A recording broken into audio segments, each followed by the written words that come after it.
Mr. Barlow from Grand Island. There he is, just a junior. His career record 47-9, coached by Craig Davis, and his opponent will be David Brewer of Niagara Wheatfield.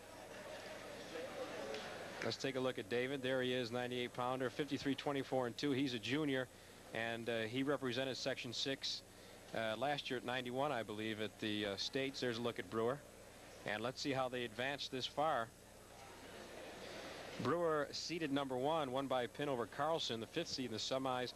Barlow, the #2 seed, knocked off Simmons by default to meet here in the finals. So it's #1 against #2, and had those hands locked. He's very close to the locking hands every time. 1 minute to go here in the match. Brewer unable to get out of those clutches of Jeff Barlow. They're going to go out of bounds again, and now we've got another warning. That's going to tie it up. We saw that coming. We saw that he was hanging on for the win instead of the wrestle. Well, we saw the back of Barlow there with Bill Dixon screaming, now it's tied up. And that, with the tied up score, now I'd have to throw the momentum in Brewer's corner. Now he's still on the bottom. He needs another point to take the lead. Right, he's been fighting for the last minute and 5 seconds to get out. I mean, every single time. And Barlow's just been hanging on, hanging on. And so I think that definitely the intensity has gone back to Brewer now, where I thought Barlow was in command the first 2 times. Barlow coming close to putting Brewer on his back right there. 40 seconds to go in the match. Barlow now throws in the leg ride, and he's going to sit there with it and try to get that arm up. Go for what we used to call the guillotine. I think what his goal is to keep Brewer down. Now he's just got him tied up 24 seconds. He's really got to watch he doesn't get called for stalling again. 20 seconds to go. David Brewer on the bottom. The score is tied at 1, and now Barlow with a half Nelson. That comes out 13, 12 seconds. It's going to be close. Oh, Barlow's in trouble. This is going to be close.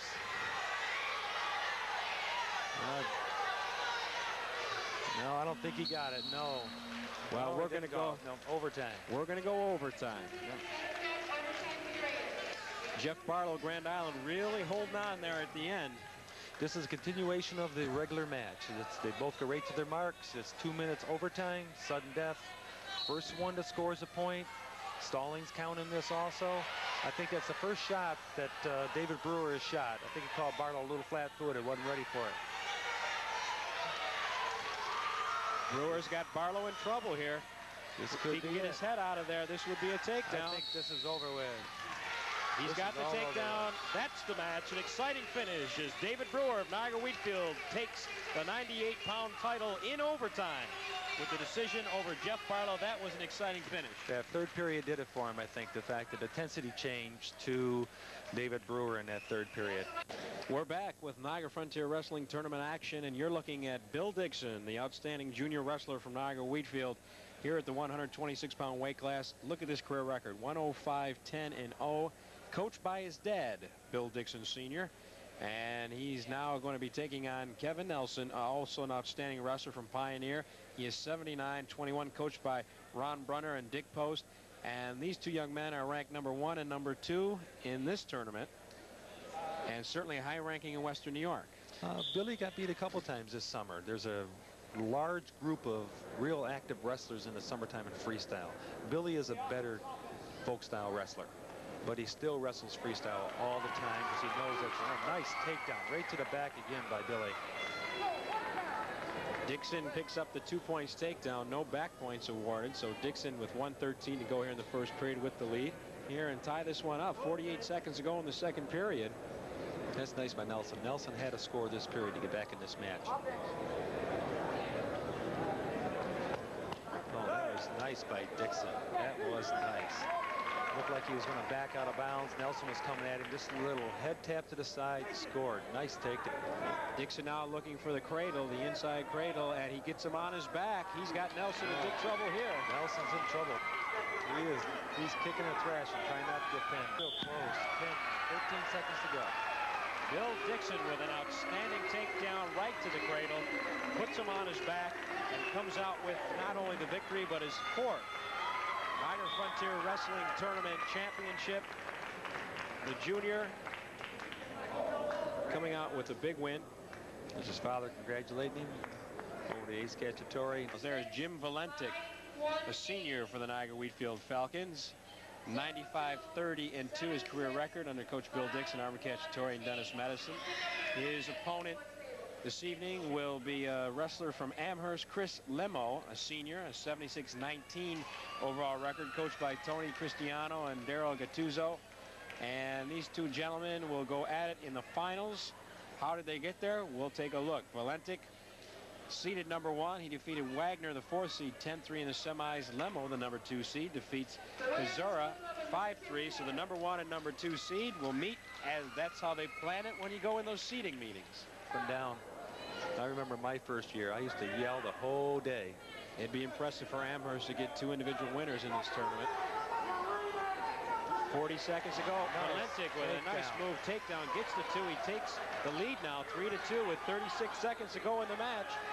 He's got that far arm, and now they go out of bounds. 32 seconds to go. Jim Valentic pulls out the takedown. He leads it 3-2. How many times have you saw, Bob, where the one wrestler was called for stalling, makes the score 2-1, not in his favor. He picks up that level of enthusiasm, and he goes after him and scores a takedown. Now he's ahead 3-2.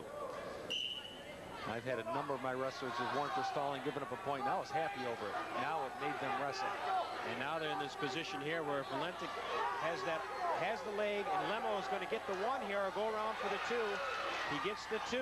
He now takes the lead. And Valentic is coming right back, 2 back the other. Oh, now we're getting some wrestling. Once they scored those points, they're starting to go. He's got the leg ride in. 10 seconds to go. Can he ride him out? This match is over with. He got that leg in. He can't get it out in time. And I'll tell you, that was a good bit of wrestling there in the seconds. Started off with the first 2 periods. Now the 3rd period was great. I'd like to have another look at that. We're going to take a look at those reversals, Eric, and if it's as nice as I remember, this may be textbook. Let's see here. Well, this is where Valentic was trying to hang on. Lemo comes right around for the 2, and Valentic goes right back into the switch for 2 back again. That was an excellent job by both wrestlers, really. You know, Lemo says, I made it, I'm ahead, and he put his head down a little bit, and Valentic come right back and got it back. It was really a great job. So up we go now to the 155-pound weight class, and this should be a good one. It's a repeat of the finals of the Niagara Wheatfield tournament. You're looking at Aaron Class of Star Point, and he'll be taking on John Hoover of Niagara Wheatfield, ranked number 1 in Western New York.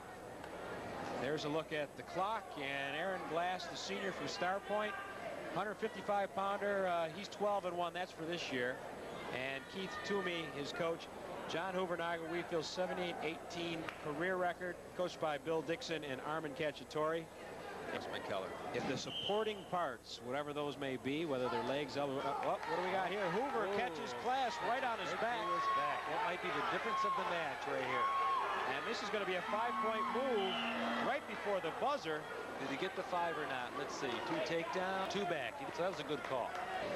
Hoover now coming out the backside. If he can get his head out of there, he's going to pick up some points. And nothing yet. Ooh, that was a nice move by Class, but he didn't quite hang on to it.